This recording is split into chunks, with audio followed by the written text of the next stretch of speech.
When you tricked Rosie into playing house and insisted she call you husband, even going so far as to demand that she give you 3 adorable kids when she grew up, she burst into tears, threw herself into your arms, and called you daddy.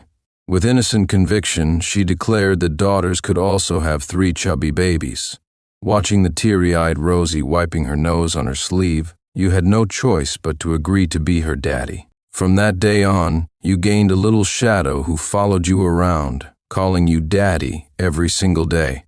It wasn't until she moved away in elementary school that you finally escaped her clingy antics.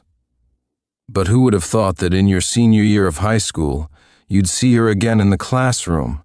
Startled awake from your daydream by the name Lily, your gaze locked onto the clear, bright eyes of a girl across the room. For a moment your mind went blank, and you didn't even hear the rest of her introduction. A strange but undeniable sense of joy bubbled up inside you. Missy had grown prettier over the years, though her rosy cheeks were still as chubby as you remembered, echoing her childhood self. The homeroom teacher pointed to the empty seat next to you and said, "Lily, since you're new, sit next to Liam." Following the teacher's gesture, Lily looked over, and your eyes met mid-air. Was it her long-absent name, or that face blurred by time that made her heart skip a beat? You leaned over and quietly asked her why she had transferred schools. She softly replied, "Because we moved." "Moving again, huh?" There was a teasing note in your otherwise calm voice, but Lily detected a faint trace of reproach. Back then, her family's rushed move, combined with her young age, meant no contact information was left behind. When Lily moved out of the old neighborhood, she only managed to say a quick goodbye to your grandfather before vanishing from your world. To you, her actions felt no different from disappearing without a word. Lily lowered her head slightly, her cheeks tinged with a faint blush. Just as you were about to ask another question, the homeroom teacher, mid-lecture, suddenly remembered that Lily didn't have a test paper. "Lily, for now, just share Liam's test paper," she announced loudly. Lily nodded and carefully stole a glance at your expression, debating how to ask you for your test paper. But before she could say anything, you simply looked at her with a faint smile, amused by her cautious demeanor. Just as Lily was about to muster up the courage to speak, a helpful classmate in the row ahead turned around and slapped his test paper onto her desk. "Here, new student, use mine. I'll share with my desk mate. Liam is our school's heartthrob and can't get too close to girls.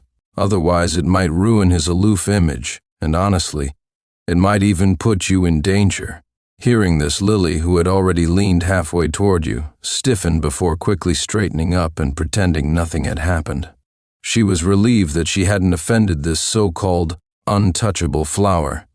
You, however, were slightly annoyed. You had already grabbed the edge of your test paper, fully prepared to share it with her, only to watch her sit up primly the very next second. At that moment, you seriously considered strangling that nosy sabo from the front row. As the teacher droned on at the podium, Lily diligently took notes, her pen racing across the page. Sitting beside her, you glanced over at her hand. Her grip on the pen was a bit awkward, her round, pale thumb pressed against her index finger like a child just learning how to hold a pencil. Her handwriting wasn't neat or elegant, but rather soft and endearing. Even her writing had a cute charm. A faint smile tugged at the corners of your lips, but you quickly forced it down. When the teacher finished reviewing the test, Lily returned the corrected paper to Hugo, the classmate from earlier. Just as Hugo reached out to grab his paper, your hand shot out, effortlessly clamping down on his wrist. Hugo looked at you, utterly baffled. The famously aloof Liam had just grabbed his hand. You gave him a lazy glance and said offhandedly, "Let me borrow your test paper for review." Hugo was incredulous. "Wait, what? Aren't you the legendary ace always scoring perfect marks? Are you telling me this test actually stumped you?" Hearing this, Lily couldn't help but glance up at you. Once again, your eyes met. This time, her gaze made her feel oddly warm and a little ticklish, oblivious to the silent exchange. Hugo noticed the unmistakable 100 marked in bold on your test paper and immediately looked like he'd swallowed something bitter. "Liam, you aced it. What do you need my test for? Feigning shamelessness, she replied, No way. A test this hard? There's no way I got full marks. I just want to double check if the teacher made a mistake grading it. During the break, Hugo leaned in with an amused smirk. Liam, you and the new girl, do you two know each other? You seem awfully familiar. But you didn't respond, leaving Hugo hanging. Lily interpreted your silence as a denial. Lowering her eyes, she softly murmured, Not really. Her words implied that while you two knew each other, you weren't close. After all, it had been years since you last met, and she didn't want to come across as presumptuous by acting overly familiar. Inwardly, Lily told herself, He probably doesn't even remember me that well anymore. You, on the other hand, felt utterly exasperated. With a meaningful look, you asked, Not really? From the front row, Hugo, still eavesdropping, scratched his head, a tiny question mark practically floating above him. So, are they close or not? Lily quickly picked up on the hint of threat in your tone, but couldn't quite figure out your intentions. Tentatively, she probed, Familiar? Just as you were feeling pleased by her perceptiveness, she hesitantly added another word, Bought-ish. Her soft and harmless demeanor made you laugh in exasperation. How had you not noticed in your childhood that this Missy had such a knack for getting under your skin? Not familiar? Then what did you call me when we were kids? You asked with amusement, your eyes locking onto her flushed cheeks. Lily, reminded by your question, felt her chubby face grow even redder. Memories of her younger self being tricked into calling you Dad resurfaced, and the embarrassment was palpable.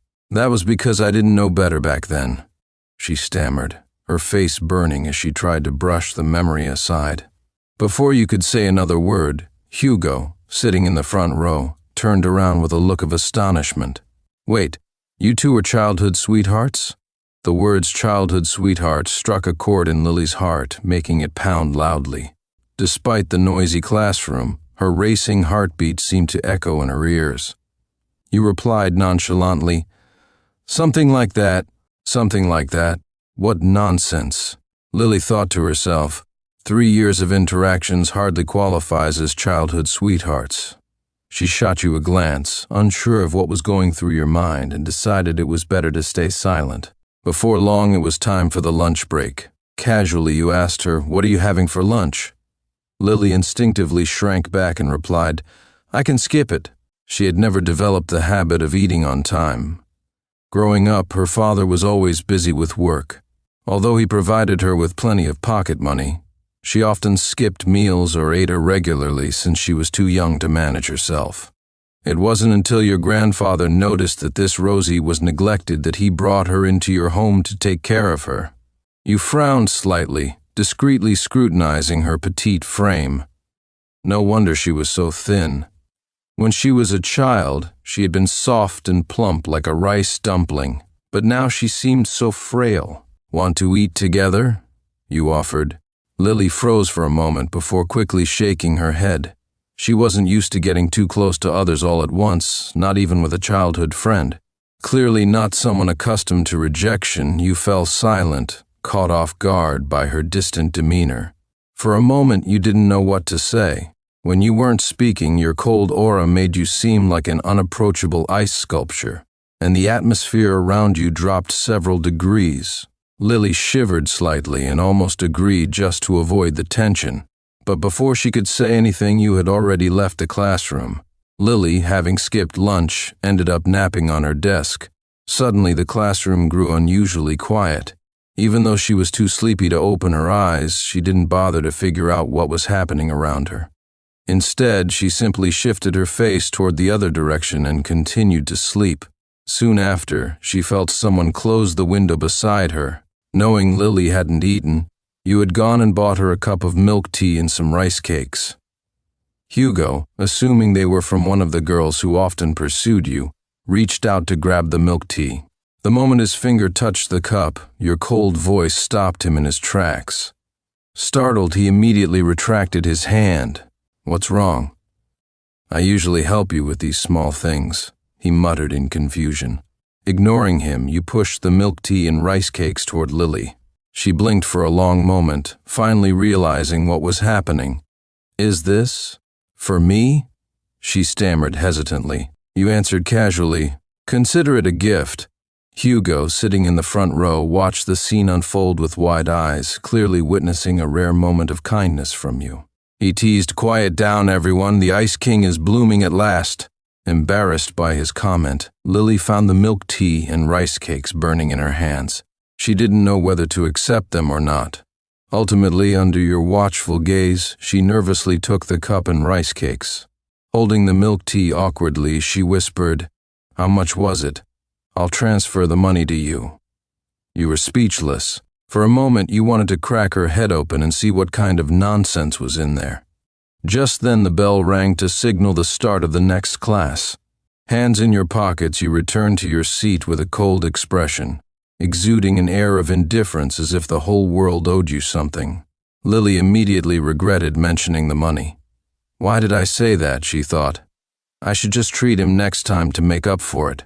She considered explaining herself to ease the awkwardness, but after a moment of hesitation, she decided it was better to stay quiet. She didn't want to risk her warmth being met with your cold shoulder. The physics teacher wasted no time and began handing out exams. When Lily saw the questions, she was dumbfounded. They were all competition-level problems she had never learned before. Left with no other choice, she relied on her decent foundation in physics to make educated guesses. Luckily, the entire test was multiple choice, so she could at least avoid the embarrassment of submitting a blank sheet. The room was silent except for the scratching of pens on paper. You, having already finished the test, glanced confidently at the Missy beside you. "You're done already?" Lily couldn't help but turn her head slightly in surprise. Raising an eyebrow, you smirked and deliberately placed a book over your test paper, as if to guard against a cheater. She quietly withdrew her gaze, rolling her eyes dramatically in her heart, only to realize that out of the 30 multiple-choice questions on her test paper, she was still stuck on question 15. Meanwhile, you, the academic genius, had already finished the entire exam. Forget it. When in doubt, pick C, Lily thought to herself, giving up without hesitation. With a smooth yet entirely random motion, she guessed her way through 7 or 8 questions in a row. Her scratch paper remained nearly untouched. Just as the bell rang, she managed to hurriedly select an answer for the final question. You glanced nonchalantly at her paper, and for reasons even you couldn't explain, Lily's hand froze. She quickly grabbed a piece of scratch paper and covered her test sheet, as if to prevent you from sneaking a peek. The two of you ended up shielding your papers from each other like two spies harboring secrets, though each had their own thoughts. Lily was nervous. Out of the 10 questions she had completed, 8 were random guesses. And considering your reputation for scoring perfect marks, she was certain you'd laugh at her if you saw. You, however, merely chuckled softly under your breath, thinking, "What's the point of covering it up? I already caught your adorably clueless guessing spree earlier. You casually asked Rosie for one of her green lollipops but were flatly rejected. Left with no other option, you used the excuse of teaching her how to solve problems to coax Lily into giving you her contact info. After all, last time she scored a mere 28 on her physics exam and had been mercilessly mocked by both her teacher and classmates. Seriously, she got into the honors class with grades like that? I told you she must have pulled some strings," came the sharp whispers from her peers. The cutting remarks reached your ears as Lily stared blankly at her test paper, her expression unreadable. You suddenly kicked the leg of your desk with a loud thud, silencing the entire room. Casually you remarked, "Did you all have too much salt for lunch? Why so salty?" Your words carried an inexplicable intimidation, and though it was clearly a sarcastic jab, no one dared to laugh. That day, despite maintaining an aloof demeanor toward Missy, your protective stance was unmistakable. You found yourself acting unusually, like you had stumbled upon a long-lost treasure. After 2 periods of physics, the teacher on the podium switched to chemistry, presenting advanced competition problems. The lecture was so dull it felt like a sleeping pill, and soon Lily's eyelids were drooping. You glanced at her, saw her peacefully dozing off, and sighed in resignation. Pulling her blank test paper toward you, you began solving the problems for her. Sure, she probably wouldn't do well in next week's competition. It'd be miraculous if she even managed a participation certificate. But if, by some chance, she could pull off a third-place finish, she might qualify for an interview at a good college. With that thought, your pen moved more swiftly. 2 periods later, Lily woke up feeling completely refreshed, oblivious to the fact that you had completed her test sheet. She yawned and fumbled with the items on her desk, only to suddenly freeze mid-yawn. Her half-open mouth hung in shock as she stared at her test paper, now covered with unfamiliar yet strangely familiar handwriting. Startled, she flipped the paper over and over again, convinced she must have picked up the wrong one. Just then, the class monitor's voice interrupted her thoughts, urging her to clean up. Hastily, she stuffed the paper into her bag and left the classroom. You had intended to walk home with Missy, but your grandfather had recently hurt his leg, so you returned home early to check on him. The next few days turned into a rigorous academic boot camp. Amid the chaos, rumors about the new transfer student, Lily, and the school's star student, Ace, began to spread like wildfire. The following morning, as Lily walked into the classroom, she was greeted by the bizarre sight of a crowd lining up outside the window as if touring a popular attraction.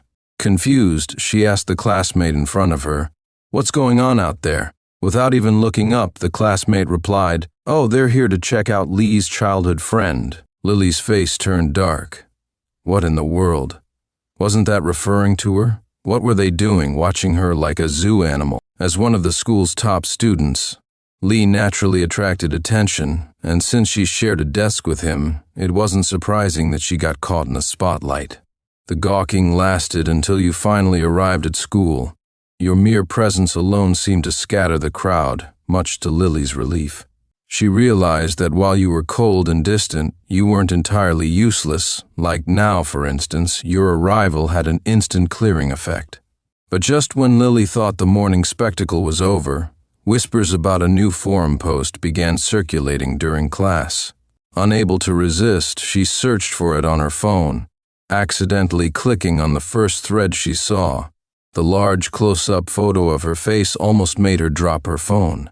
The image captioned "Ace's officially appointed childhood desk mate" was so startling that Lily felt her soul leave her body for a moment. What on earth was this nonsense? By mid-morning, the post had garnered hundreds of comments. One user's reply stood out, "I need all her info, stat." Beneath that reply was an avalanche of responses, most of them coming from seniors in the experimental class.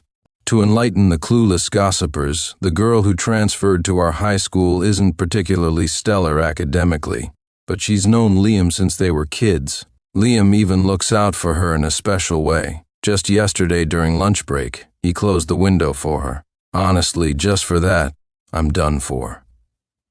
Offline, there were plenty of other girls from various classes who also had their eyes on Liam. They left snarky comments under the thread. "Looks like Liam's gained another mediocre fangirl.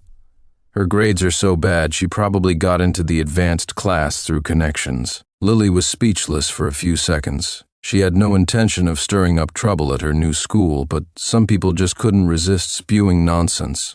While she might appear sweet and quiet on the outside, she had a fiery side to her personality. There was no way she'd let such unwarranted malice slide. Standing up for justice, she calmly replied under their comments, "Your mouths are looser than the pickled peppers sold by old ladies at the farmer's market." After posting her reply, she turned off her phone and put it away. When she looked up, her eyes met yours. Oh no, she hadn't realized you were watching. Though Lily had a feisty streak beneath her adorable demeanor, her angelic exterior often fooled people into thinking she was a delicate, gentle girl who needed protection. As a result, most people were exceptionally tolerant of her. Trying to play it cool, Lily quietly pulled out her newly issued textbooks and pretended to study. What she didn't expect was for you to be staring at her with those deep-set eyes of yours, an unreadable emotion flickering within them. The corners of your mouth lifted slightly, making her instantly feel guilty. "What?" she finally muttered, defensive. Is it wrong to clap back at people who insult me? You chuckled softly. Never said you were wrong. Good, she grumbled under her breath, clearly still upset. Why should she have to deal with baseless criticism just because she transferred schools? She wasn't the type to let people walk all over her. You found her puffed up, indignant expression so adorable that it took everything in you not to laugh. After a few seconds, you couldn't hold it in anymore. Your lips twitched upwards, almost reaching the sky. Finally, you decided to provide some helpful advice. I was just going to say, your textbook's upside down. Before Lily could even process her embarrassment, the school day was over.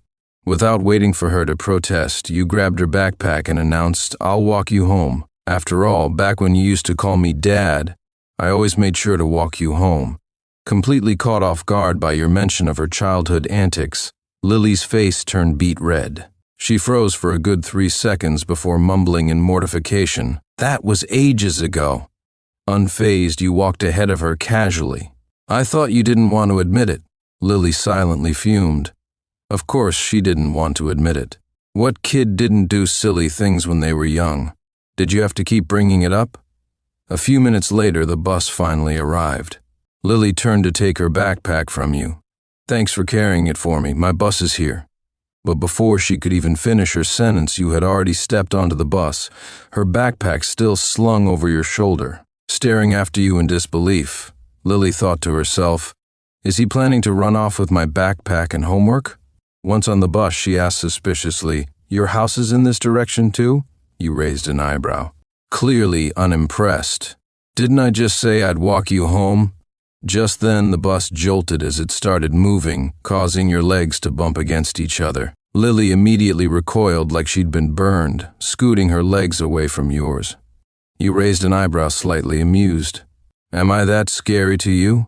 Thinking you were just humoring her shyness, you let it slide and asked instead, By the way, where do you live now? Tucking a strand of wind-blown hair behind her ear and trying to hide her flushed ears, Lily replied quietly, Swan Manor. You blinked in surprise. Wait, isn't that where I live? What were the odds?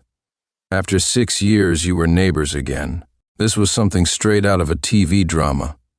Lily's expression was equally stunned. It wasn't until you reached her front door that you finally handed her backpack back. See you tomorrow, good girl, you teased, ruffling her hair with a carefree grin. Lily turned around, her backpack on her shoulders, and waved a hand dismissively. You watched her petite figure disappear behind the door, a soft chuckle escaping your lips. The next morning, Lily bolted out of the neighborhood, only to run straight into you at the gates. You were leaning lazily against the wall as if you'd been waiting for her. Had breakfast yet? You asked, dangling a milk carton in front of her like you were coaxing a child. You, who had never taken the bus since moving to Swan Manor, had shooed away your driver that morning just so you could wait for her at the gate. Lily stared at the milk carton in your hand, her face heating up. I already ate. You didn't care whether she had eaten or not. Without a second thought, you tossed the milk into her hands. Eat or not, you still have to drink it. Otherwise, you won't grow. Catching the milk, Lily looked at you in confusion. What did I do to deserve being attacked about my height first thing in the morning? She pouted unhappily. Why would I even want to grow taller? Give me your backpack, you said, ignoring her protests. You acted as if you didn't hear her, casually reaching out a hand toward her. Lily immediately hugged her backpack tighter, thinking to herself, what is he up to? Has he really set his sights on my homework? The thought was absurd. So much so it felt a little crazy, but then you reached out and tugged her backpack away, slinging it over your shoulder with practiced ease. With a voice that was both teasing and exasperating, you said, I'll carry it for you. Don't want you stunting your growth. The morning bus was packed, as usual, with people standing shoulder to shoulder. You boarded ahead of her, your tall frame standing at 6 feet, cutting a striking figure. Though still carrying the lean build of a teenager, there was an inexplicable sense of presence about you. As you moved toward the back of the bus, the crowd seemed apart, creating a narrow pathway. Lily, following closely behind, avoided being squished into a human pancake and managed to keep pace, step by step. When you reached the rear door, you found a prime spot where she could stand safely.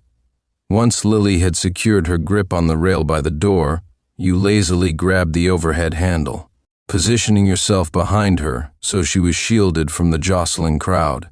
In that fleeting moment of summer, with the morning light spilling through the large bus windows, there was a gentle, almost dreamy quality to the scene. Lily caught sight of your reflection in the glass, her eyes widening slightly in realization. He really is 6 feet tall. Her head barely reached your collarbone. She thought back to when you were kids. She could have sworn she could still reach your nose back then. Lost in her thoughts, she glanced up at you, only to find you already staring back at her. The air seemed to crackle with an unspoken spark. Embarrassed and feeling as though she'd been caught ogling, Lily's face flushed. At that exact moment, the bus jerked to a sudden stop at a red light. She lost her footing and tipped backward straight into your arms. Her mind raced with a panicked thought. Oh no, this looks like I just threw myself at him. Her ears burned red as she scrambled to grab the rail and push herself upright, but no matter how hard she tried, she couldn't seem to get up. Defeated, she shut her eyes, resigning herself to the mortifying situation. You glanced down at the petite girl frozen in your arms, a smile tugging at the corners of your lips. Hold on tight. Don't take advantage of me, you teased lightly. Lily's eyes shot open, her face turning an even deeper shade of red. Determined not to let you have the last laugh, she mustered her strength and grabbed the rail again, this time managing to steady herself. Of course, part of the credit went to your hand, which had briefly supported her lower back.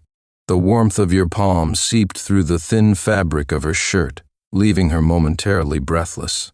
Startled by the unexpected contact, she stumbled again, nearly tripping over her own feet. Are you calcium deficient or something? You asked, struggling to suppress a laugh at her clumsy movements. She rolled her eyes dramatically. You're the one who's calcium deficient, she shot back, exasperated. How can someone as good-looking as you have such a mouth? The rest of the day passed in a blur of classes. When school was finally over, you walked up to Lily as she was getting ready to leave and asked, "Want a caramel apple?" The question caught her off guard. She stopped in her tracks, instinctively glancing toward the little shop at the corner of the street. Her eyes lit up. You bought a candy apple with glistening caramel coating and handed it to her. She accepted it with slight hesitation, noting with surprise that you'd only bought one. "Aren't you getting one?" she asked. You smirked and started walking ahead. Nah, that stuff's for kids.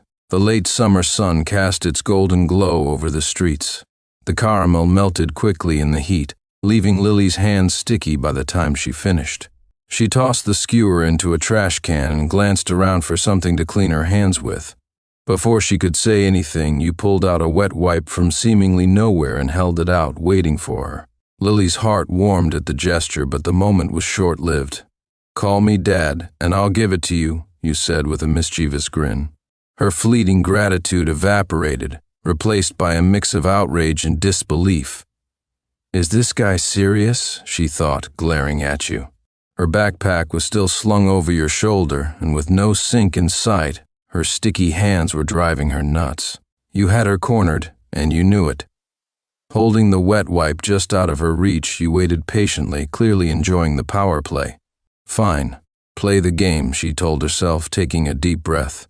Gathering her courage, she mumbled under her breath, "Dad." The word was barely audible, but it was enough. You chuckled, a low, satisfied sound as you handed over the wet wipe. But instead of letting her take it, you grabbed her wrist and said, "Hold still." She flinched slightly at the unexpected contact, but before she could pull away, your grip tightened, firm but gentle. "Relax. Just cleaning your hands," you said nonchalantly, as though it were the most natural thing in the world. Carefully, you wiped the sugary residue from her palms, your fingers brushing against hers. The sunlight filtered through the trees, dappling the ground around you. For a brief moment, it felt as though time had stopped. The only sound was Lily's shallow breathing, her pulse quickening with every passing second. She stared at your hand wrapped around her wrist, her thoughts in disarray. The faint blue of her veins pulsed beneath your fingertips. each beat a reminder of the connection between the two of you. Slowly, she lifted her gaze, meeting your eyes. Despite the 6 years that had stretched between you, some small gestures, like this one, made her wonder if time had ever really passed at all. Grabbing Missy, who was about to run off after finishing her candied apple, you carefully wiped the sticky residue from her hands with a meticulous focus. Back then, Lily was still a little glutton. After eating the candied apple her little dad gave her, she'd obediently stand under the black and white eaves of the house, waiting for you to clean her hands. Lily snapped back to the present, suddenly realizing how close the two of you were now, an inexplicable tension hanging in the air. Perhaps it was your gentle demeanor that was deceptively disarming. For a moment, Lily's heart clenched, and she instinctively raised her hand to her chest. You finished wiping the last bit of stickiness from her palms, looked up, and noticed her clutching her chest. "What's wrong?" you asked. Lily shook her head, then twisted her wrist slightly, carefully pulling her hand out from your grasp. Suddenly she hesitantly asked, "Why did you take such good care of me when we were kids?" You turned your head, seriously staring at her, your eyes narrowing slightly as you noticed the faint redness of her ears. In a good mood, you teased her, "No reason. If you start calling me Dad again now, I'll take care of you just like I did back then." Lily stared at you speechlessly. After exams ended, the school gave everyone a rare 3-day break. Lily spent all 3 days at home in a dreamlike daze, sleeping her heart out. When she finally opened her eyes, it was already the day she had to go back to school. Oversleeping, she realized she was about to miss the bus. In a panic, Lily threw on her shoes and was ready to race out the door, only to see you standing at the entrance waiting for her. Without saying a word, she bolted toward the bus stop. "Hurry up, we're going to be late." Quick as lightning, you grabbed her arm and pulled her back. Dangling in your grasp, Lily looked at you, utterly baffled. "Dude, aren't you worried about being late and getting penalized?" It was only then that she noticed you had somehow procured a bicycle. Casually holding the handlebars with one hand, you slung her bag over your shoulder with the other. "Hop on already." The bike didn't look like an ordinary one. Its futuristic design, with a sleek frame and advanced tech details, made it clear it was expensive. The front had a crossbar, but there was no rear seat. Lily was puzzled. "Surely you didn't expect her to sit on the crossbar?" You swung your long legs over the bike and gestured toward the rear wheel with a glance.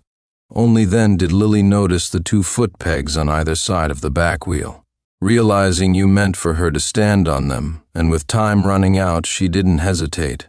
She braced herself on your shoulders, climbed aboard, and gripped your shoulders tightly for balance. Curiosity lit up her face as she poked her head forward to ask, "Do you ride this to school every day?" You let out an exasperated sigh. "I usually take the Bentley." Lily nearly rolled her eyes right out of her head. "Oh please, I ride helicopters to school too." As if on cue, a Bentley pulled up beside the curb. A middle-aged man stepped out and greeted you with a bow. You waved casually. "Uncle Jack, take my dad to the airport later. I'll get to school on my own." Uncle Jack nodded politely and replied with a loud, "Sure thing," before stepping back into the car. You pressed down on the bike pedal, sending it surging forward a good 10 meters in an instant. Standing on the back, Lily's hair flew into disarray.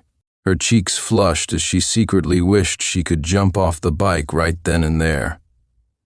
Helicopters indeed. Turns out you really did have a Bentley at home.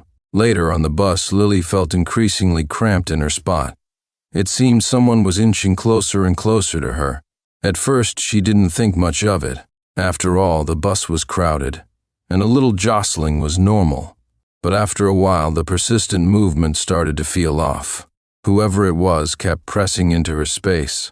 Feeling uncomfortable, Lily shifted half a step to the side, only for the person to follow her movement.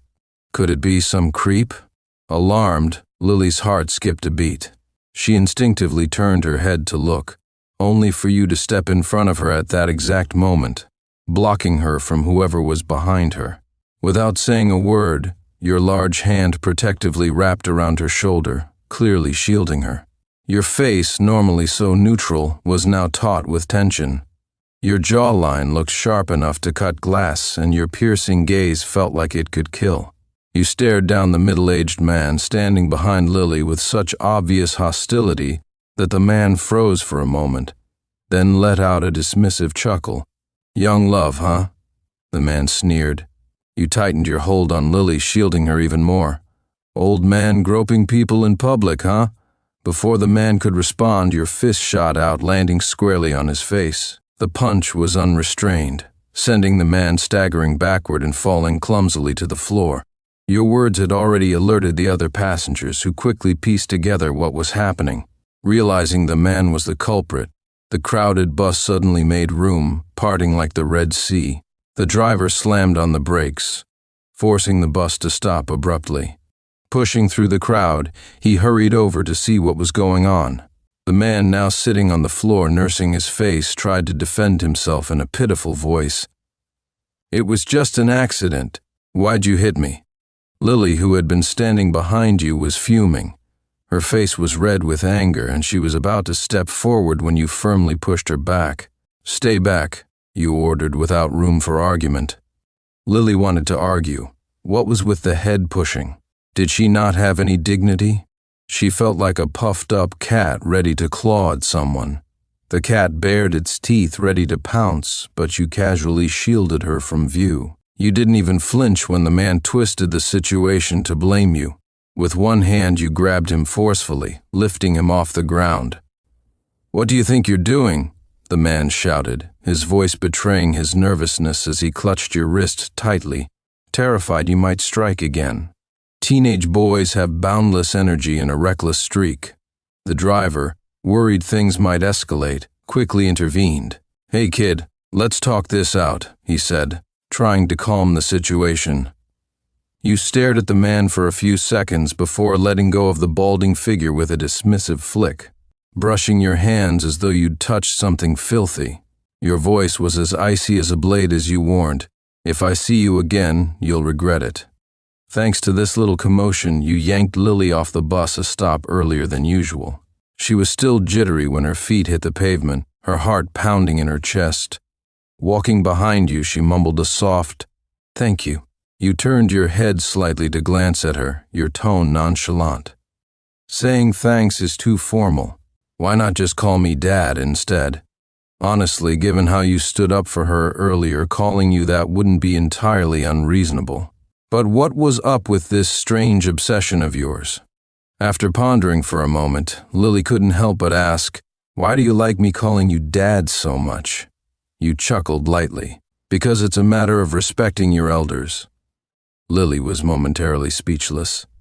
"Other than being 1 year older than me, what other reason do I have to respect you?" You responded by flicking her on the forehead. "Also because you used to cling to me and call me that when you were little." She had been ready to swallow her pride and call you Dad, but your playful flick almost made her see stars. "Forget calling you Dad. How about I just call you Brother?" she thought indignantly, but didn't dare say aloud. The late summer weather changed as quickly as flipping a page in a book. One moment the sunset bathed everything in a golden glow, and the next dark clouds rolled in. Liam, the young master, always had a luxury car at his disposal, and naturally never thought to carry an umbrella. Lily, on the other hand, was the type to lose things all the time, so whether she had an umbrella was a matter of luck. When the rain started pouring down in fat droplets, the two unprepared souls could only stare at each other awkwardly. Lily quickly realized Liam wouldn't have an umbrella either. Without a second thought, she turned and bolted. Watching her dart off, you squinted in exasperation and quickly followed. "Lily, why are you running?" In just a few strides, you caught up to the breathless girl in the rain. Lily shouted back at you, her voice loud over the downpour. "What, you want me to stand there and let my brain fill with rainwater?" You wanted to retort that her current behavior was already quite foolish, but you didn't bother. A single phone call could summon a car to pick you up, and waiting quietly in a cozy cafe would have been much easier. But seeing her drenched and stubborn, you couldn't help but grab her hand tightly and run alongside her. Fortunately, the apartment complex wasn't far, just a stop away. In no time, the two of you dashed into Swan Lake Estates. Lily, in her rush, hadn't even noticed you were still holding her hand until she reached her front door. Startled, she stared at your hand clasping hers, panting heavily and wondering, were we really holding hands just now? It was only a short sprint, yet she was completely out of breath. You raised an eyebrow at her, not thinking much of it, and said casually, "Are you going to open the door? I'm soaked from bringing you home. The least you can do is let me dry off before I leave." Lily shot you a complicated look. For someone who barged into her life so boldly, you were surprisingly good at making yourself at home. Still, you had gone out of your way to help her earlier, even getting off the bus early because of her. After a moment's hesitation, she opened the door. The house was empty, the spacious living room eerily quiet. It was your first time stepping into Lily's home, and as you entered, you felt a strange sense of nervousness. Were the two of you really alone here? Was it okay to be left in a room with her like this? Lily, however, seemed unconcerned. She kicked off her shoes and ran into her bedroom, returning moments later with a towel. "Why are you just standing there? Come in." Only then did you bend down to remove your shoes and step into the bright, inviting living room. Lily handed you the towel and sat on the couch, blowing her nose into a tissue. She'd always been prone to catching colds, and after getting drenched in the rain, she could already feel the telltale signs of an impending illness. Blowing her nose with a miserable expression, she thought to herself, "Well, looks like I'm not escaping a cold this time." You walked over and looked down at her, throwing the towel onto her head. Without waiting for her permission, you began drying her hair with rough, clumsy movements. Lily froze, feeling like a helpless little kitten under your hand. She'd never been treated so unceremoniously before. Judging by your lack of finesse, it was clear you'd never taken care of anyone before. Standing there, you methodically dried her hair and asked nonchalantly, "Where's the kitchen?" Lily pointed in the general direction, her voice tinged with a nasal tone. "What are you doing?" You didn't answer, heading toward the kitchen without a glance back. Watching your retreating figure, Lily furrowed her brow. For a moment she wondered whose house this was. She peeked at you from the corner of her eye. "Are you hungry?" You found yourself utterly speechless at her train of thought. With your head slightly lowered, your gaze locked onto hers. "I'm hungry, so I came to your place to grab some food." The next second, the scatterbrained Missy found herself being picked up by the back of her collar and flung out of the kitchen window. The rain outside was pouring harder by the minute. Lily had changed into a fresh set of clothes and was now curled up on the couch, cradling the ginger tea you had made for her. She sipped it slowly, looking a bit wilted, likely from being caught in the rain.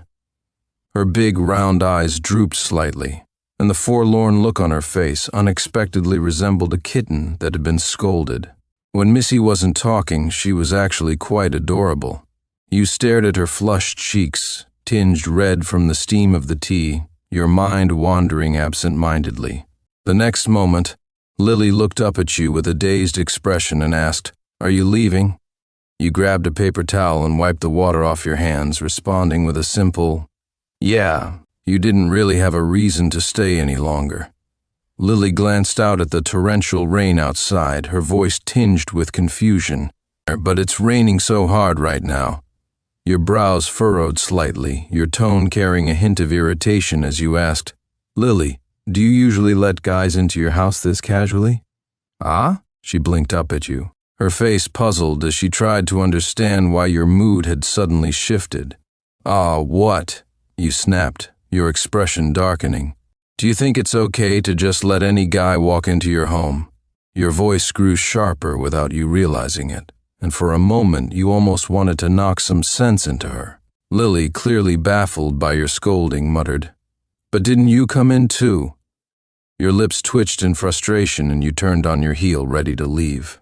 For some reason, Lily seemed a little afraid that you might be genuinely upset with her. She quickly set her ginger tea aside and chased after you. "I'm sorry. Please don't be mad," she pleaded, her fingers tugging gently on the hem of your shirt. Her voice was soft and sweet as she begged, "I promise I won't do it again." Your eyes briefly flicked to her plump, glossy lips, and your throat involuntarily tightened. Quickly you averted your gaze and gave a low, non-committal mill. Lily, ever resourceful and eager to make amends, flashed a bright smile and said, "Will you go to school with me tomorrow?" You were caught off guard by her sudden suggestion, and perhaps it amused you because you lazily reached out and ruffled her hair. But in the very next moment, your expression turned dangerous as you squinted at her and added in a warning tone, "If you dare leave without waiting for me tomorrow, you'd better be ready for me to corner you in the alley after school."